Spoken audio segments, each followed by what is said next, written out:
You can murder a liberator, but you can't murder liberation. You can murder a revolutionary, but you can't murder revolution. And you can murder a freedom fighter, but you can't murder freedom. You're tapped in, so let's get right to it. All right, y'all. Look, today we're going to talk about the man who has become, in my opinion, one of the most important figures on the African continent right now, and that would be none other than Captain Ibrahim Traore of Burkina Faso. All right, since stepping in the leadership of that country's transitional government back in September of 2022, this brother has done more in a few short years to put his people first, their resources, their dignity, their sovereignty, than the French and their Western allies did in over 6 decades of so-called partnership. All right, let's talk about what this transition has actually delivered to the Burkinabe people. All right, this is a country that was in control of barely 60% of its own territory. Traore took power, all right, with terror groups holding the rest. Now, under his leadership, the National Army has pushed that number to nearly 75% of the country back under state control. Now, if that is not an agenda that is focused on doing what's best for the Burkinabe people, I don't know what is. And to boot, well, I'll get to what he's also done in relation to taking power, this transitional government that he's established since 2022. Great work by this man and his cabinet.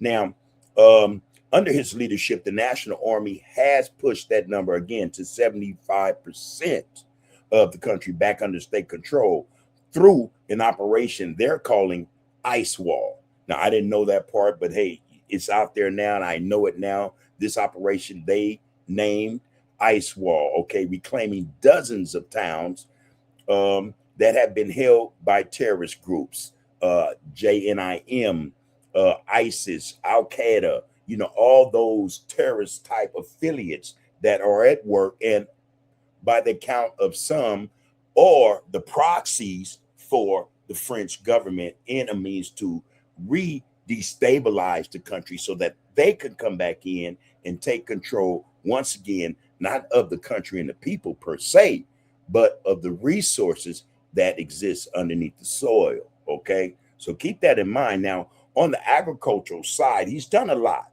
not just in agriculture, infrastructure, things of that nature, built an army that seems to be coming into its own. All right, but on the agriculture side, Burkina Faso announced it reached full food self-sufficiency in 2025. Think about that for a minute. Think about that for 1 minute. On the whole continent of Africa, how many countries can say that they are fully food sufficient, that their countries are not food deserts or water deserts, that they cannot sustain their people, or that they can sustain their people, being that they've established this, you know, as a positive for the citizens of their country? Not many, not many. So in that respect, he's done a great thing, not just for Burkinabe people, but for surrounding countries that are seeing this in real time.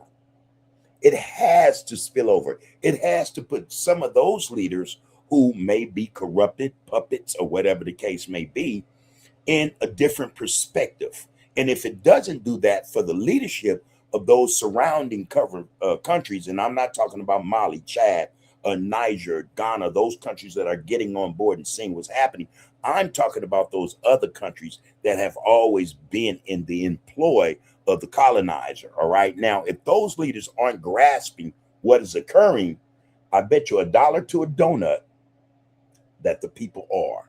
And this is why you hear so much about Ibrahim Traore, what he is doing for his people.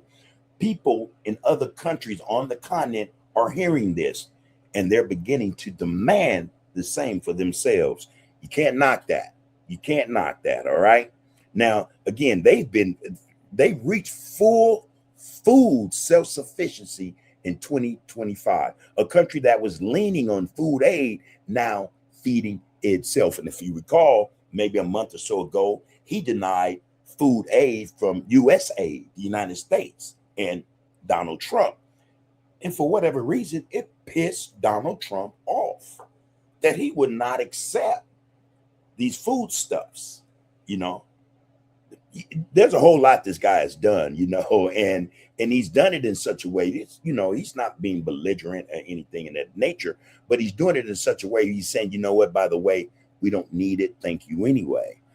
And that just does not go for food aid. That goes for what you call healthcare aid.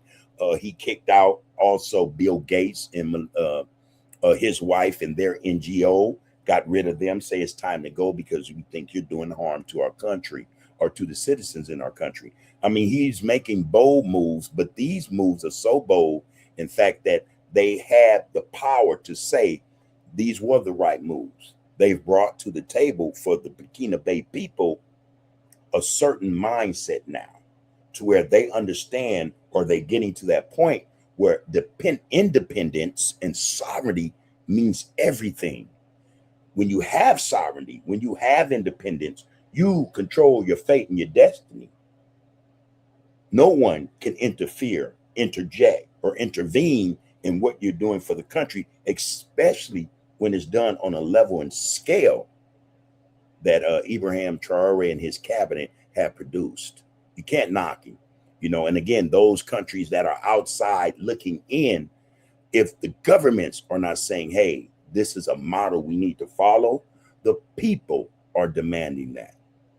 So that's good work all the way around, no matter how you look at it. But yeah, so this country is or was a country that had been leaning on food aid. It is now feeding itself, all right? And thanks to improved seeds, no Monsanto seeds, no more any help from Monsanto, Bill Gates, or anybody, you know, subsidies, excuse me, and mechanization. And they're even successfully growing crops once thought impossible in that climate. Okay, listen, they're producing produce, agriculture, you know, fruits and vegetables that Westerners told them would be impossible to do. They're actually doing it. They are actually doing it, and doing it in such a way they have a surplus. They are now exporting their food that they grow to other African countries. You can't beat that. You cannot beat that. All right. Now, wheat, pineapple, cocoa, coffee. He even nationalized 5 foreign-owned gold mining assets in 2025. Now, you know that had to really ruffle a lot of feathers and piss a lot of Europeans off. You know, now you know, in their minds, you're taking money out of our pockets, you know. It's a beautiful thing he's doing, though. But yeah, just to go on, he's taking back control of the country's own wealth. There it is there. The resources is the wealth. And especially, it becomes wealth, especially when you're able to produce it, refine it, manufacture it. That's when the wealth really comes into play. In initial stages, when it comes to colonizers, they'll mine it, they'll dig it up, pillage, you know, what's ever in the soil, take it, export it back to their countries, refine it, you know, produce it, manufacture it, turn around and sell it back at exorbitant prices to the Burkinabe people and our government and others. All right. And so this is, again, the thorn that's in the side of the French, the UK, and America especially. All right. Especially. Let's get that understood. So when it comes to infrastructure, okay, the FASO initiative is called Build the Country. All right. Handed over more than 900 pieces of heavy public works equipment, bulldozers, excavators, graders, dump trucks for roads and civil projects being built by Burkinabe hands. All right. And you can go on my channel, you know, tap, you know, the art of political discourse. We've done content on this where they show this content is showing the Burkinabe people involved probably for the first time with their country's development. They're not crying. They're not complaining. They're all hands in. Beautiful thing. All right. Beautiful thing. So yeah, that it is. Now, as far as, again, for roads and civil projects being built by Burkinabe hands. Now on education and health, This is another milestone. All right. His government is rolling out sweeping education reforms and building a new technological university alongside efforts to strengthen healthcare infrastructure across the country. They're building hospitals now, modern hospitals, not those little one-story huts we see people go, like clinic type things, but on a level way less than we see clinics here, like for instance, the United States and other places. No, this is state of the art. He's building his country up and its infrastructure. So yeah, kudos to this guy. So this year they launched a $64 billion national development plan funded mostly by their own citizens and state enterprises, not foreign loans. So in that respect, a lot of people don't know this is what Burkina Faso, excuse me, Mali and Niger have decided. They would take no more money from the IMF. They would sit down with them and work them loans out so that they'll be paid for. In fact, Burkina Mali, as well as Niger, have already, to a great extent, paid whatever loans they saw fit back. So the IMF, the World Bank, no longer have any say in terms of what they can build on, what they can spend money on, what they can develop as far as their infrastructure is concerned. Now, in the past, because you use IMF and World Bank loans, they decided what you could and could not build with that money. Go figure. All right. Go figure. Okay. And he's doing all of this while looking down the barrel of assassination attempts. And this is really the context of the story. This man has faced more than 12, over a dozen assassination attempts by his own people and others. They've tried to install spies through the diplomatic office of France, allegedly. They've tried to employ and use spies through NGOs, things of this nature.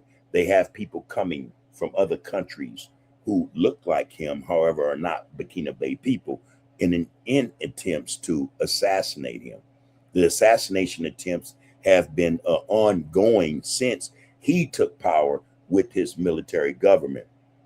Now, there has been plot after plot, some from outside forces, like I just alleged, and some allegedly from his own former colleagues, all because a young African leader daring to put Africa first is apparently a threat somebody wants gone. Okay. So today we're going to walk through his story somewhat. All right. Where he came from, what his transition has actually delivered for the Burkinabe people. All right. And the wall of obstacles, namely these repeated attempts on his life that he's had to survive just to keep doing the work. All right.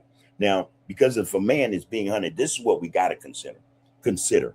If a man is being hunted this hard for standing up for his people and his country, that alone should tell you something about what he's actually accomplishing. And those accomplishments are against the ideals and ideology of the former colonizers who were there before he got there. So let's get into it, will you? All right. Now, again, we're talking about Captain Ibrahim Traore. This guy is a phenomenon in his own right. This is Sankara 2.0, if you will. You know, this is a greater version of that, because he's decided that in spite of everything Sankara and everyone before him has went through, he would not make the same mistakes. And so far, so good. Our hat is off to this brother in the realest sense. He's doing things, accomplishing things a lot of Westerners told him were impossible to do. Now, to help us along, of course, I have a clip, maybe two. We're going to get into this discussion. We're going to, comment from time to time, but we're going to let you guys hear what's being said about this individual. But before we do, as always, please like, share, follow, comment, and subscribe. You are tapped in. This is the art of political discourse. So again, let's get to it. All right.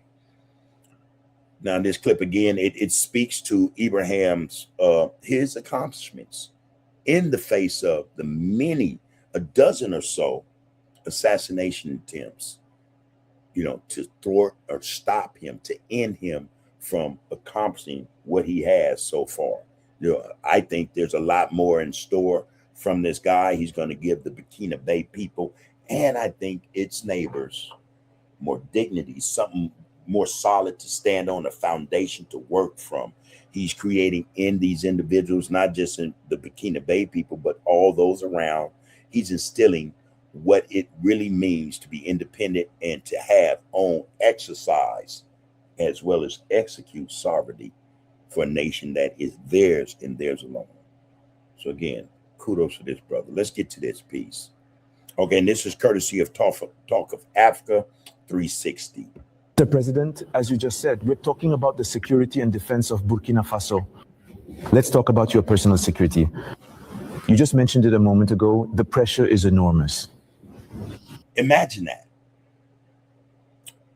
Having survived a dozen or so assassination attempts, imagine the pressure, the stress, the fear even, if such a thing in this man exists. What it would take just to get from day to day.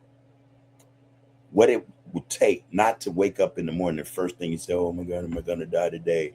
And it paralyzes you. Imagine working through, fighting through that paralyzation, that mindset that can stop you in your tracks for fear of losing your life. This is what he has to deal with, I'm pretty sure, every day. It's huge. The danger comes from everywhere. Mr. President, just in 2025, there have been several coup attempts that were foiled. Mr. President, do you ever feel afraid? Thank you. I think that's the only strength I have. I'm not afraid. Because I trust all of you, that's the first thing. You have to trust the people, because it's the people who entrusted us with this mission. And I trust the people that they will understand. And that's why we don't hesitate to stand before the people to explain the situation to them and tell them what's going on. Transparency. Transparency, and I think that is key, a part of what garners him the support of the Burkina people. Transparency, all right? And that helps maintain a very good relationship. That's the first thing. The second thing, as I said, is that there was a mindset that needed to be developed within our own forces. That's very important. Right now, that mindset is there and people understand why they're fighting. If you look back a few years, many officers in the field didn't know why they were fighting. But if we know why we're fighting, who we're up against, and why there's this pressure, people understand better. And that's why we immediately created the Institute, the higher military school, so that we could train our own soldiers and instill in them what we want. Remember one thing, if you let your forces be trained by other powers, they put into their heads whatever they want. They indoctrinate. And that was, I think, the caveat for a lot of those who came before him. They allow foreign forces, colonizers actually, to train them and indoctrinate them in terms of how they should go about doing work for the government, indoctrinating them on who actually ran the government, if you think about it. What he's taken from that previous development in terms of training his forces, his men, was the outside influence, the outside measure that colonizers use. They say, okay, we're going to send our specially trained, instructors over to Burkina Faso, and you guys' job is to train them, but we want to find the best of the best in them and let them know separately from the rest, this is what we're really looking for from you, to be a partner with us so that we can give the best of Burkina Faso to the Burkina people. With our instruction, our leadership, our experience, we can make it all the way, but you got to be with us. Imagine that spiel. Imagine that conversation.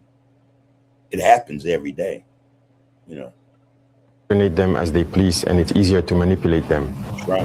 Here in Burkina, right now, that's actually what bothers many imperialist powers. They can't manage to infiltrate our army. All these units that have been created, all these men who are here, no one came from elsewhere to train them.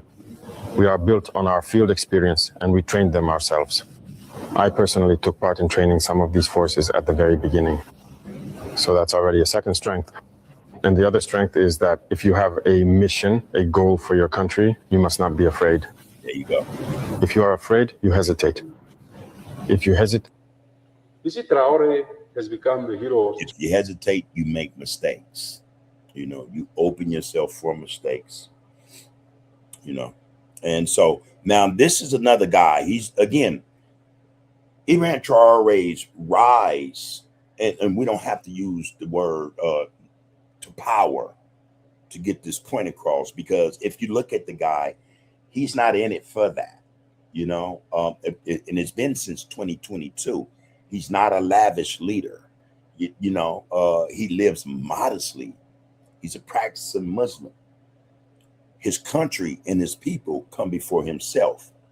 This is the example that I was speaking about earlier, that other countries and their leaders see in Captain Traore. They see his leadership. They see the example that each and every one of them in their government should be the representation of. So this guy is from Namibia. He's a Namibian, parliamentarian, all right? And he heaps praise on Captain Traore. Just listen to this.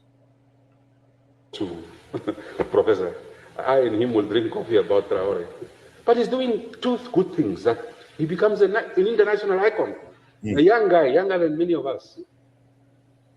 Traore has changed the price of uranium. France was buying uranium from Burkina Faso for $1 billion every year. He stopped the French to buy his uranium. Today, Burkina Faso is making 85 billion from the same resource. We are selling uranium here. We have no nuclear power. We are just talking, everything is nuclear. We are just selling. Thanks, Mike. See you next month. So you can get these delivered? It's literally water.com. Your favorite water. Whether the Chinese are paying us the best price or not, we don't know. We are also afraid. What if they walk out of this deal? But Traore, a young man, a soldier, has changed his country. That's why Traore is now building up factories, processing plants of agro-processing, because he has resources. We have these resources. When we say some of these things must not be said in the open, but let's drink coffee and talk about the future of our country, we don't listen to one another. So, Foreign Minister, may your door be open for... One of the things that a lot of African delegates say, or politicians in Africa, about one another is that they've been trained, they've been conditioned not to speak to one another. If they have an idea, if they have something that could better the country, the people in the country, they've been trained, indoctrinated to go to the European, the colonizer, and share these ideas, share these thoughts and solutions to problems that they face daily in Africa or on that continent. They're not trained. They're not taught to communicate with each other. They are trained and taught to distrust each other. This is the problem, or this is one of the things put in place by the colonizer, a sense of mistrust. And all that does is continue. All it does is continue this process called divide and conquer, and or divide and rule. So they're taught not to communicate with each other. There's division right there. They're trained and taught to come to us, tell us what the issue is, and we'll deal with it. So we see the effect of Ibrahim Traore, again, taking touching other people. What he's doing is affecting other governments. Don't think for a minute that it's not. So for those who are in leadership in those governments that continue to work with those who have done the most harm to them, their days are numbered. You can feel it. You can feel it, you know? Further engagement, deeper engagement in the national interest of our country, so that we start running, because we are crawling. We must start running. And this country has an opportunity to penetrate Africa, to penetrate the world, but we must run and we must talk to one another so that we get the country going. Thank you. Thank you. Well, Ibrahim Traore fascinates me. I'm not a geopolitical commentator, but here's a military captain who came to power in 2022 and has consistently said Burkina Faso's wealth should be with its people. He's expelled French troops, pushed for greater control over his country's gold and natural resources, backed local industry and agriculture, and now he's taken his boldest step yet. This is breaking news. Burkina Faso has officially cut diplomatic ties with France, accusing its former colonial ruler of interfering in its national affairs and acting against its interest. Burkina Faso. All right, young man. Hold on. Again, that's true. It's been alleged, at the very least, that that is what France was attempting to do. Interfere in the development, the sovereignty of Burkina Faso and the Burkinabe people. It seemed to have wanted to stymie or arrest its development so that they would continue to think that they need outside influences or powers to come in and stabilize a country that cannot be stabilized by its own people. One of the things or tactics is alleged that the French do, as well as the United States and others, allegedly, is supply the so-called terrorists or jihadists with weapons, money, and logistics. And it means to continue to destabilize or keep that government from reaching a level of independence and sovereignty that would for sure eliminate from the minds of the French, for one, and others, any possibility of ever coming back to that country and taking over its resources again, because that's really the objective of these countries. So yeah, a lot is at stake here. Been in power 2 years now, president of Burkina Faso. He's a military guy, captain. And I don't know if you know about this, but there's been about 18 assassination attempts on his life. And he came into power at a very strategic time in the history of Burkina Faso, a lot of difficulty, instability. And he's done quite a few amazing things in his 2 years, even though they've tried to assassinate him so many times. If you go and look what he is trying to do in terms of key reforms aimed at stabilizing his nation, he has built schools, hospitals, roads, developed agriculture, donating a lot of tractors and equipment for agricultural development so they can produce their own food. They have stopped exporting raw materials. They are trying to process gold themselves. Hospitals, all those kind of things. You know, there's a lot of things, even airport, right? And so there's a lot of development that's going into Burkina Faso at this moment in time. And I'm sitting and I'm looking at this whole thing. Now, I'm not saying I agree with everything he is doing, all right? I'm also not saying that everything he's doing is bad. I'm curious to know what he doesn't agree with. Could it be the edicts he passed or the decrees decreeing that Burkina Faso would be a secular country, not ran by Sharia law or caliphate, you know, no jihadists running? Could that be one of the things? Could it be that he also passed a decree that prayers in the streets are not permitted, because Burkina Faso is a country that has, I think it has probably more mosques in it than any other country, thousands of mosques. So it was decided that, hey, we have all these mosques and you're not praying them, you're praying on the street rather inside the mosque. No, that doesn't make sense. So he passed a law banning praying in the streets and child begging. You know, so I don't know to what extent he doesn't agree. I hope that he mentions it. I think any president that is building schools, working on education, all right? Any president that is bettering the health care of their people, that's trying to help their people to become more self-sustainable, less reliant on imports, etc., increase production in the country, factories, job creation, etc. I think that is a praiseworthy president. And so the interesting thing is, when it comes to Africa, and you go and look at the history of the last 20 years of Africa, And presidents that have been removed either through a military coup and or assassinated. All foreign executed. All foreign decisions, be it a military coup or an assassination, foreign governments have had their hand in the affairs of African nations for a very, very, very long time, right? Most of these coups, these assassinations have been orchestrated by foreign intelligence agencies who decided, just based upon what these leaders were saying they were going to do with their country and for the people in that country, you know, they were assassinated for that, because those decisions were against what the foreign powers, who were at the time, let's be real, colonizers, it was against their script or their ideology and the plans they had for that country and its resources. And or removed weird circumstances or committed suicide, you know.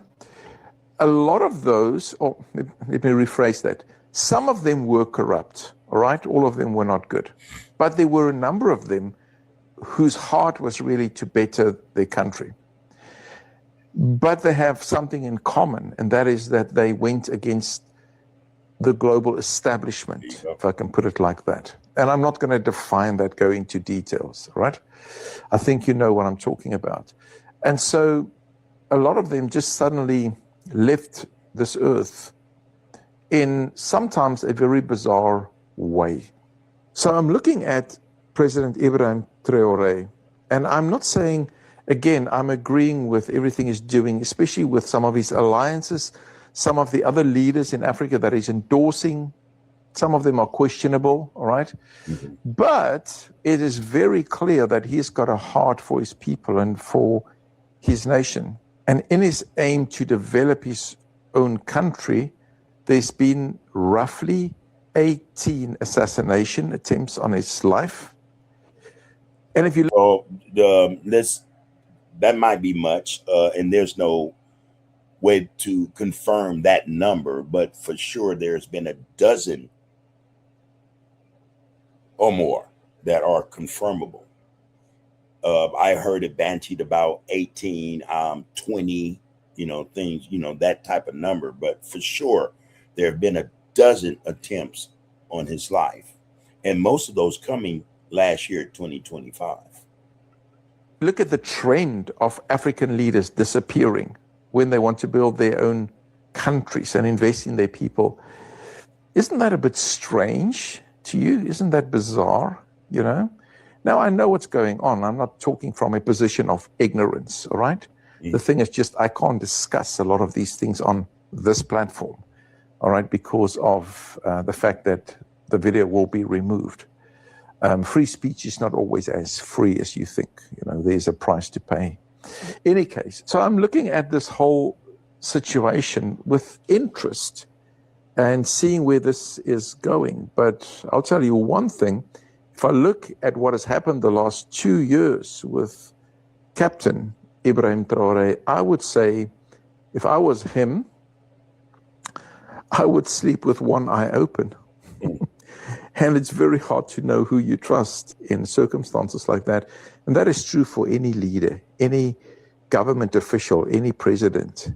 Sometimes you don't know who are friends and who are your enemies. But let's keep our eye on this. Very interesting developments, and a lot is changing in Burkina Faso at this moment in time. History is I can appreciate his assessment, especially the end part of it. I agree with him. There's a lot at stake here, and the hearts of men we can't always be absolutely sure of, and in a lot of respects, you should not absolutely trust the hearts of men, So, all right, former Burkina Faso president caught in a plot to overthrow President Traore. Oh, yeah. About to repeat itself again, but fortunately the plan was stopped. Remember how Thomas Sankara was killed by France with the help of his closest friend, Blaise Compaoré? Well, It's the same tactic that external forces, most likely France, planned to use to overthrow President Traore. But the plan was thwarted, fortunately. The interesting thing is that the man at the forefront of this plot was the former Burkina Faso military junta, PAUL-HENRI DAMIBA, who was deposed by Ibrahim Traore. But what is even more shocking is the depth of the plot, which was not just about overthrowing President Traore, but also causing destabilization in Burkina Faso. The result of the investigations after the plotters were caught by the Burkinabe forces would shock you deeply to the bones, and it will reveal how some Africans are the cause of the problems of the continent. Stay with us as we delve deeply into this destabilization plot. A few days ago, in a televised address, the Burkinabe Minister of Security, Mahamadou Sana, gave a detailed, intricate plan that was orchestrated by some citizens of Burkina Faso living in neighboring countries, including Côte d'Ivoire, Ghana, and Nigeria. It seems these people are not happy that President Traore is in power, and so they decided to put a plan that will remove him from power. According to the report given by the minister, the people involved in orchestrating this plot include some Burkinabe civilians, military personnel, and former military officials, all of whom are supported by Western intelligence agencies. Civil society actors and economic operators in Burkina Faso were also involved in the plot. The Burkinabe minister further revealed that several arrests have already been made and that the arrests took place in Niger. Now guess what? Among those individuals implicated in the plot was the former military junta of Burkina Faso, PAUL-HENRI DAMIBA, who was ousted from power in September 2022, as well as several prominent figures in Burkina Faso, including former ministers, journalists, and a former member of parliament. The calibers of people involved in this destabilization plot reveals how deep and wide the plot is. These people have been working behind the scenes for a while to remove President Traore from power and take over the country. The fact that the former military junta is involved in this plot makes it even more shocking because when he was deposed by Traore, he seemed to have taken it gracefully and he stepped down quietly. But with his involvement in this plot, it seems that he still holds a grudge, and external governments took advantage of this to launch. Not only did he hold a grudge, I think in a lot of respects, he still thought that there were some of his guys still in the ranks of the now Ibrahim Traore regime. And he, I think, wanted to use that as leverage. He thought he had an inroad back then, which could have been true. He probably did. But if not for the vigilance of those who believed what Ibrahim Traore believes, if not for that and their resolve to, hey, man, this is our country, we need to do what's right by it, that would have probably been a successful coup. And we would not see, I'm willing to wager on this as well, the development we've seen in the last 4 years in Burkina Faso had he been removed. Launch a plot that will destabilize the government. And again, you have to keep in mind that France's only end would be a country that's in disarray or is destabilized, warring factions, things of this nature, because France was a former colonizer.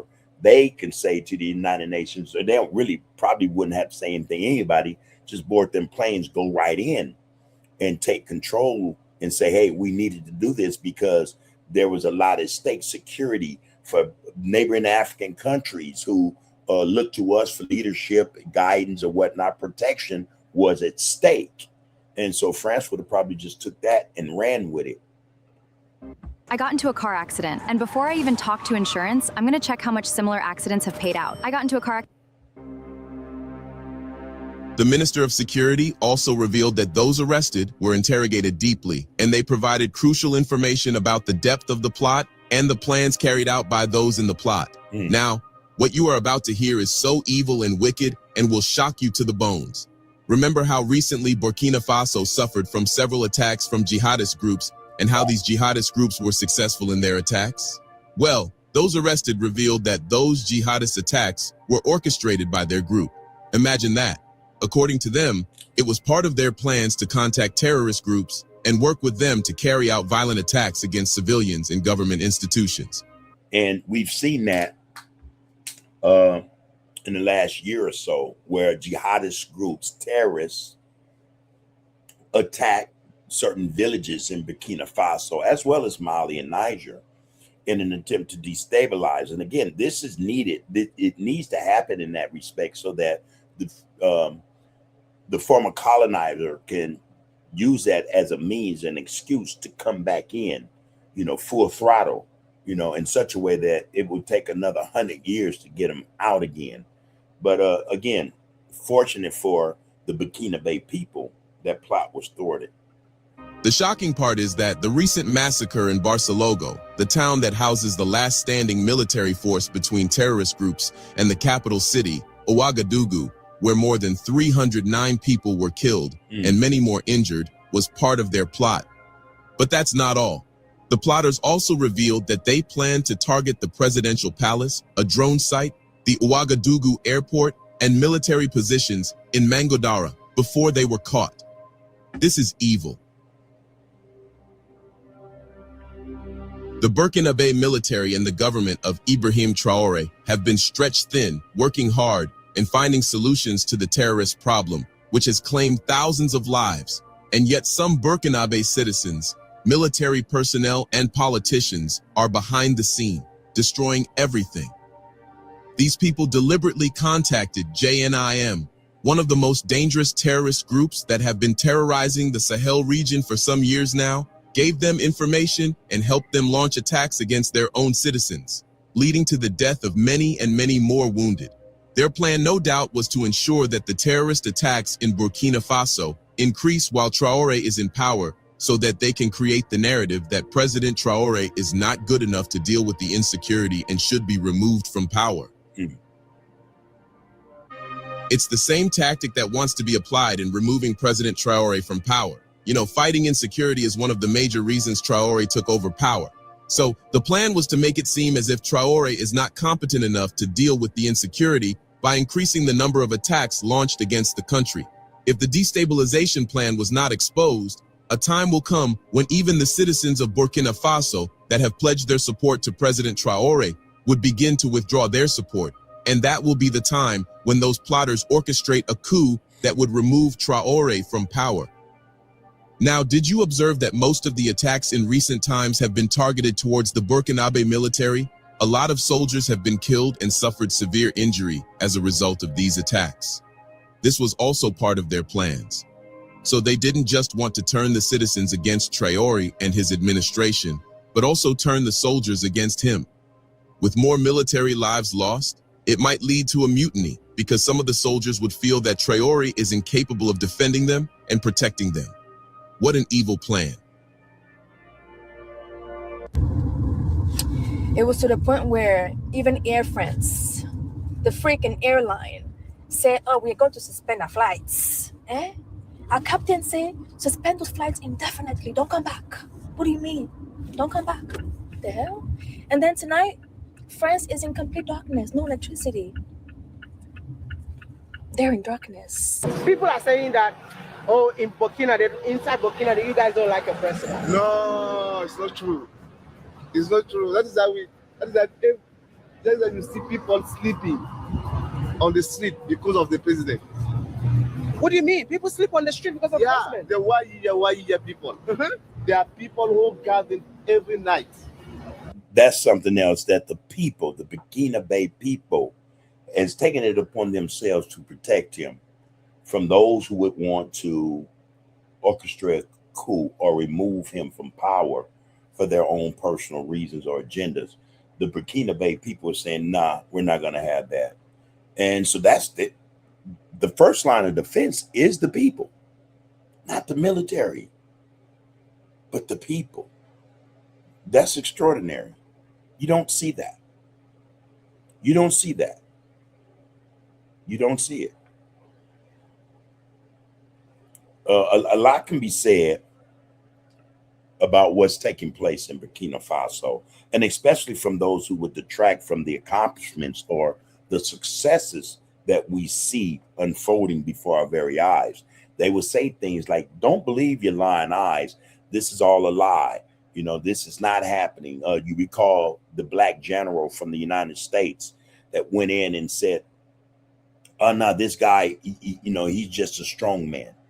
You know, what he's doing is he's taking the gold and lining his own pockets. He has a secret account somewhere, you know, tried to defame him in that respect. Come to find out, it was a lie, you know.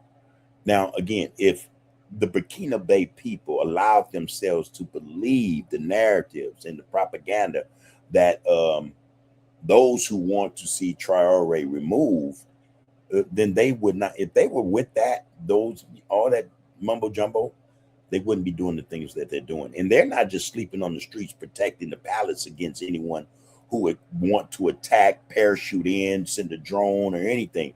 They're going beyond that, you know.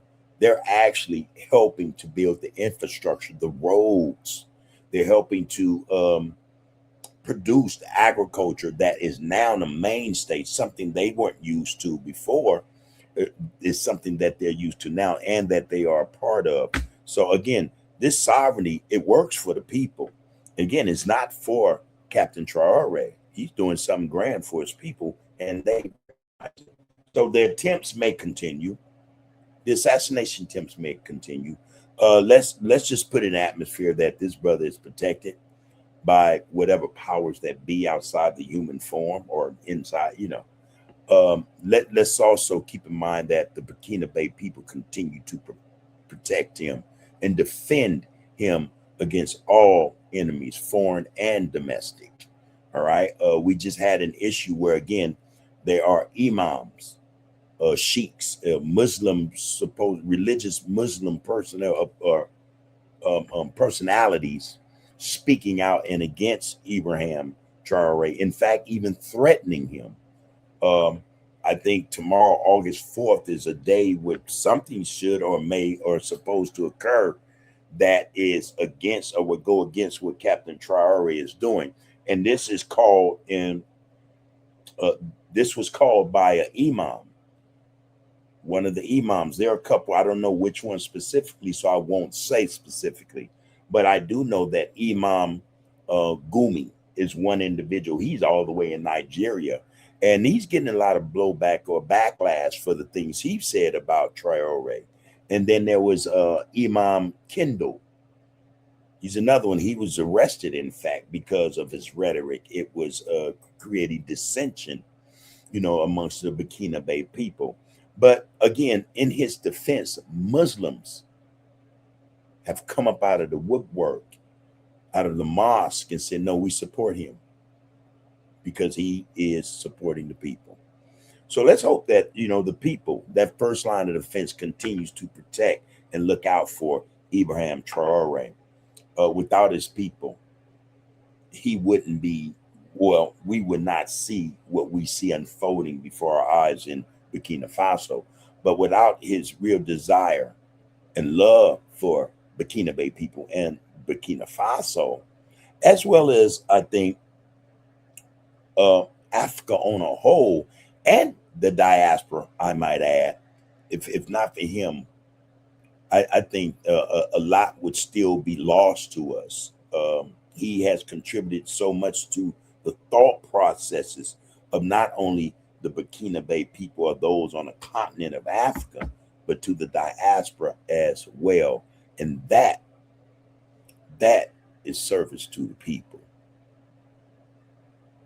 Tell us what you think. Give us your thoughts on this, you know, because I tend to think that this guy he will have a career of longevity. He will serve the people for a very long time to come. And most of us tend to think that way.